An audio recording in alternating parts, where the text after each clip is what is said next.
Lembrando que a gente já teve de dispensa aí Rafinha, Everton Felipe, Douglas Esquilo, David e Vini Moura. E estão para deixar o clube Lordelo, Jonathan Ribeiro já deixou, Genilson, Everton Senna, Lucas Cirqueira, Richardson e Michel Beneck. Se todas essas dispensas forem confirmadas, serão 13 dispensas. Né? Já tem 6 na verdade, que já foram, e aí teriam mais 7 que estariam saindo do Arruda. Além disso, Santa Cruz está tentando a contratação de Vitinho, que é lateral esquerdo do CRB. Chegou nessa semana o Giovanni Soares, que é ponta, né? Atacante. Sim. E, de acordo com a informação que a gente recebeu, o Santa Cruz ainda deseja contratar mais 2 atacantes e um meia para essa Série D, né? Então, realmente, serão 13 dispensas aí. Realmente uma vassourada. Na entrevista que, inclusive, Gera participou no Fórum Esportivo na segunda-feira, o professor Marcelo Cabo falou que deseja um plantel de 30 jogadores no máximo. Então, realmente é um plantel mais enxuto. E eu queria ouvir André sobre essas dispensas. André, o que é que você achou aí? Dispensas, novas peças que chegarão. Essas dispensas, muitos deles nem jogaram, né? Genilson não jogou, Richardson não jogou, Lordelo entrou em campo, mas não jogou, né? Deixa eu só trazer uma informação para o André. Desses 30 atletas, André, que ele considera o número ideal para ele trabalhar, são 26 de linha e 4 goleiros, tá? Tá. Veja, eu não sei nem quem é esse Richardson. Entendeu? O Genilson, ele tá, já tá em transição, Gera? Genilson? Já. O departamento médico já liberou. A gente pode nem falar, porque a gente conhece Genilson porque já jogou aqui, né?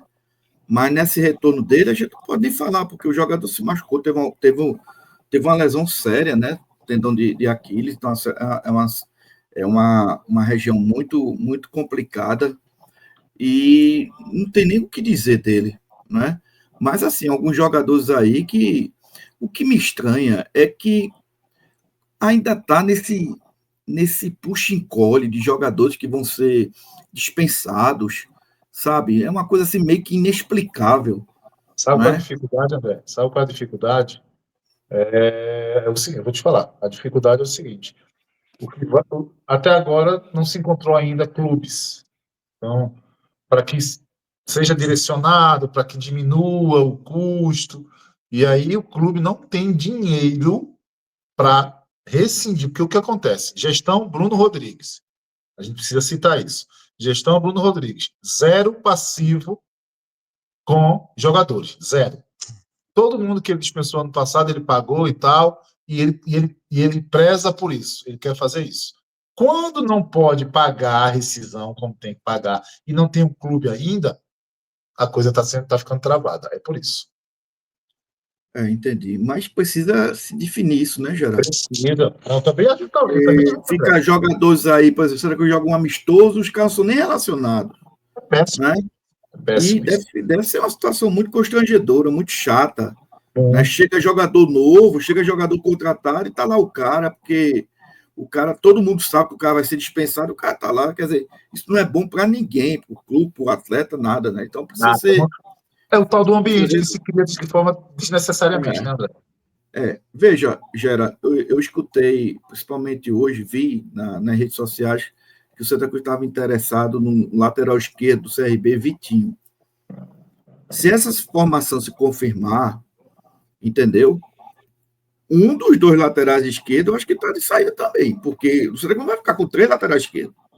Eu acho que Vinícius está machucado e acho, tá? Não tenho ainda oficial essa informação, que é algo que vai, sei lá, um tempo razoável aí, tá? Tá machucado ele, realmente, de fato. Eu acho que deve ser por isso, André. Então, tá explicado. Para não começar só com um, né?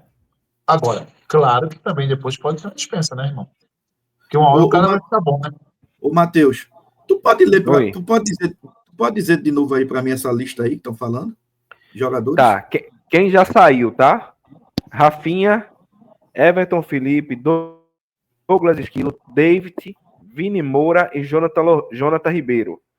Quem Certo. está para sair? Lordelo, Genilson, Everton Senna, Lucas Siqueira, Richardson e Michel Beneck.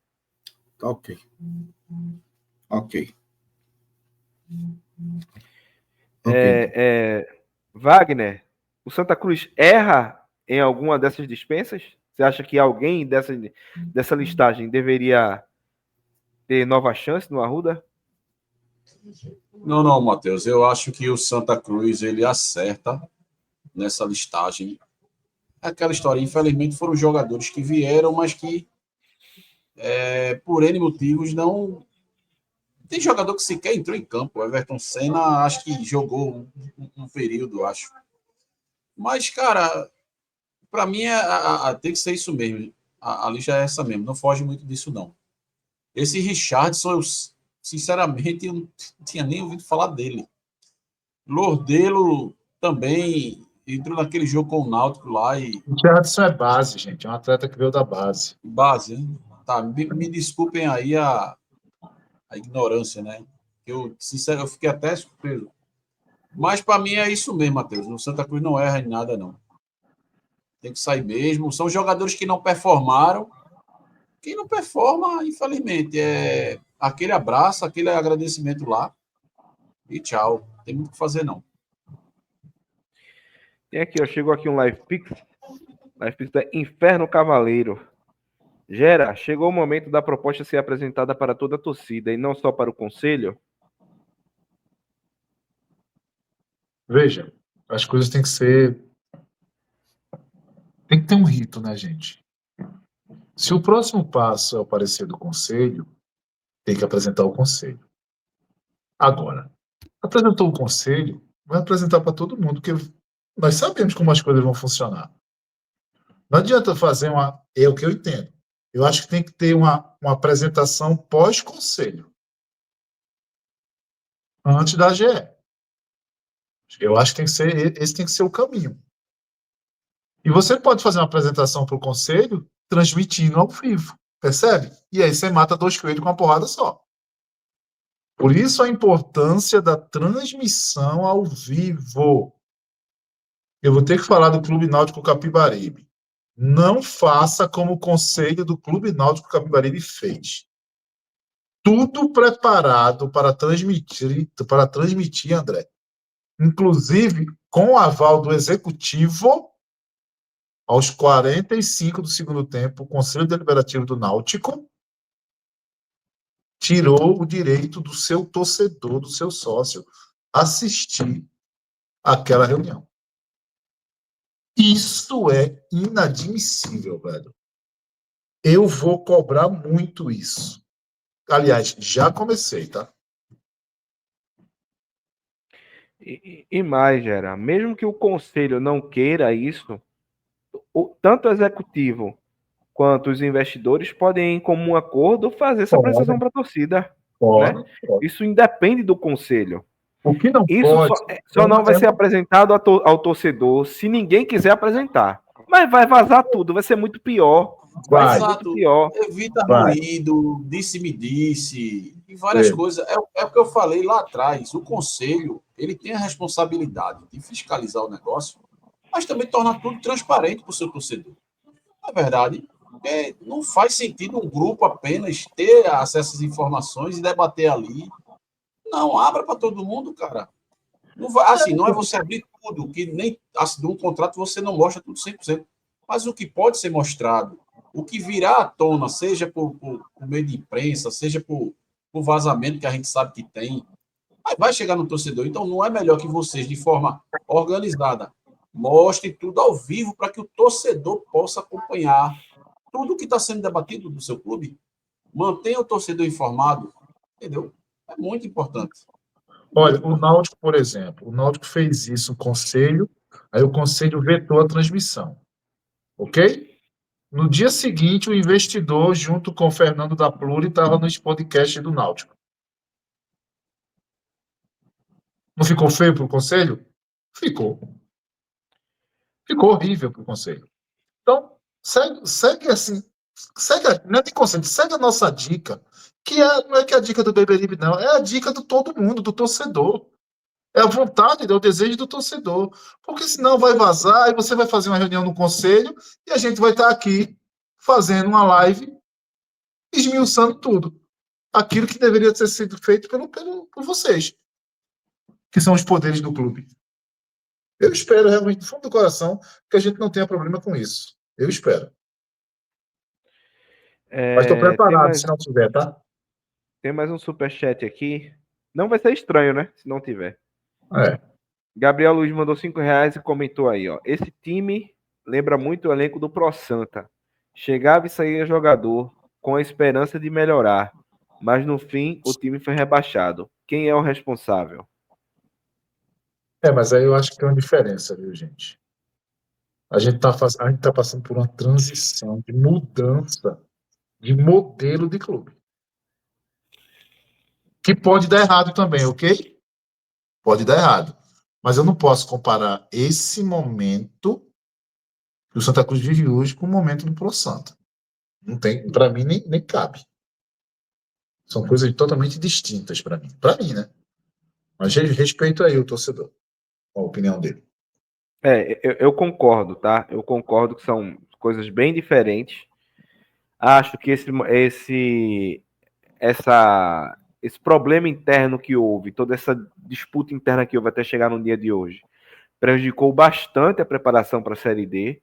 Concordo. Mas os momentos são muito diferentes, tá? Muito diferentes mesmo. Agora, que houve um impacto nessa preparação, ela houve.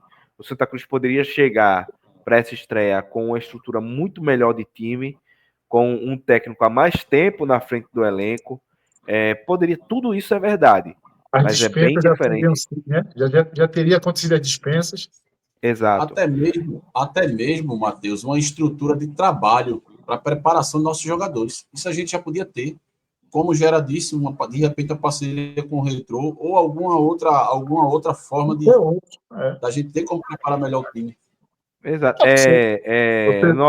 Noronha comentou aí, ó, falou. Mas ele falou aí do que estão fazendo com o elenco. Eu entendi, Noronha, o que ele falou, mas é justamente isso que a gente está falando. A grande diferença aqui é essa. É porque a gente tem uma administração híbrida, tem jogadores chegando por conta da influência da SAF para a Série D. Tem jogadores que vieram no primeiro trimestre por conta do clube associativo /SAF. Então, o Pro Santa, ele foi uma má gestão totalmente do Pro Santa. Esse momento que a gente está vendo é um momento híbrido, então não tem como a gente comparar. Se a gente estivesse falando de uma administração somente, por exemplo, do clube associativo na pessoa da administração do Bruno Rodrigues, a gente poderia fazer essa comparação. Mas é muito diferente o momento, é muito diferente. E o que houve, inclusive, que levou à saída de Itamachule foi também essa questão desse momento híbrido. Né? Itamachule saiu por conta disso, diversos jogadores saíram por conta disso, diversos jogadores foram contratados por conta disso, então o momento é diferente, apesar de estar realmente chegando e saindo muitos jogadores. Aí é uma necessidade, porque é uma mudança de rota, gente. Veja, o Pro Santa mudou porque não conquistou nada, ok? Qual era a intenção? Era de acertar, e nunca acertava. Esse momento, a associação conseguiu aquilo que se propôs. Então, quando você olha, a associação não teria motivo para demitir, ok? Para reformular. Quem está reformulando? Os atletas que estão chegando através de quem? É da associação? Percebe? É aquela história. Eu comprei uma casa e a casa é preta. Eu quero pintar ela de branco. É isso. É sobre isso. Exato. Mais algum comentário, senhores? Vamos mergulhar ou os senhores querem tratar de mais alguma coisa? O time vai para Bonito. Eu vi essa informação hoje, era. Essa informação apareceu, 5 minutos depois desapareceu. Quem trouxe ela daqui a pouco disse que não era mais, e não sei, não fui atrás. Eu sei que o clube hoje, o elenco treina hoje em 2 períodos. Amanhã vai treinar só em um período. Tá treinando no Arruda, é? Treinando no Arruda, André. Aquele gramado horrível. E O Arruda estão parou, tentando, André. Santa Cruz parou, né? Estão tentando agendar um jogo treino, um amistoso pro final de semana aí, né? Sim. Deve ser um jogo treino, né? No amistoso acho que não dá mais para agendar um amistoso. Deve ser um jogo treino, de fato. Marcelo Cabo tinha preparado a programação dessa semana, levando em consideração que o time ia estrear no final de semana. Como ele ganhou mais uma semana, tudo que ele planejou para a semana do jogo, ele refez tudo. Então, as informações que eu tenho é que ele subiu o ritmo de treinamento, né? Elevou, porque aí a próxima semana ele entende que na semana de jogo você precisa dar uma segurada. É assim que ele trabalha. Então, a próxima semana vai dar uma segunda. Mas essa semana, até o início, ali, até domingo, segunda, Ô, Gera, é pé no bucho e mão na cara. Viu? Gera, vê bem. Isso é um dado preocupante. Qualquer que seja o motivo, qualquer que seja a desculpa, o fato é o seguinte: a última boa apresentação do Santa Cruz, eu nem me lembro mais, Wagner, você que tem uma memória de elefante, eu nem me lembro mais qual foi a data, e eu estava lá na Arena Pernambuco, foi contra o Jaguar. Contra o Jaguar, né? Que massacrou o Jaguar no primeiro tempo, segundo tempo deu uma cozinhada, pronto, ali foi o último bom jogo de Santa Cruz. O jogo contra o Central, a gente ganhou nas coxas, entendeu? As 2 partidas contra o Sport, a gente não entrou em campo e perdemos os 2 amistosos, com um dado muito preocupante. Muito preocupante. Dessas partidas que o time não atuou bem, tirando o jogo do Central, os últimos 4 jogos, Gerailton, os últimos 4 jogos, a gente praticamente são 90 vezes 4, 360 minutos, bota aí os acréscimos, entendeu? 300 sem praticamente chutar uma bola a gol. Chutar uma bola a gol. Eu espero que aí a gente vê o site do clube, tá lá os treinamentos, aquelas mugangas todas, mas eu espero que o time diante do 13, né, pelo menos se comporte como um time de futebol dentro de campo. Porque não me entra na cabeça que um time profissional, jogadores são pagos, com treinamento, né, com tudo, e o time joga 90 minutos, Geraildo, uma partida de futebol, Geraildo, Matheus e Wagner, joga uma partida inteira de futebol sem conseguir chutar uma bola a gol.